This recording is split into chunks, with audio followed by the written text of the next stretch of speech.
How to log out of Instagram account. Hello everyone, welcome to today's Instagram tutorial. In this short but informative video, I'll guide you through how to log out of your Instagram account. Logging out of your Instagram account can be done through the Instagram app on your device, either the Android or iOS. It follows the same process. So here is how you can do it. Launch the Instagram app on your mobile device, then tap on your profile picture icon in the bottom right corner to access your profile.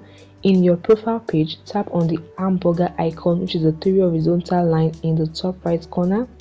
Now in the settings menu, scroll down till you see logout with a red sign, as you can see on the screen.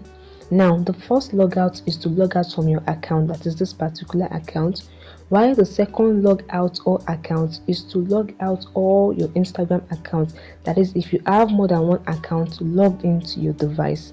Now tap on it, anyone, tap on it. A confirmation prompt will appear asking you if you want to log out.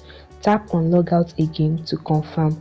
Once you've done this, you'll be able to log out of your Instagram account. And to log in again, you will need to enter your username and password.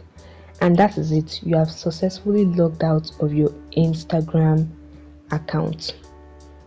I hope this video helped you. Please hit the like button and subscribe. See you in the next video.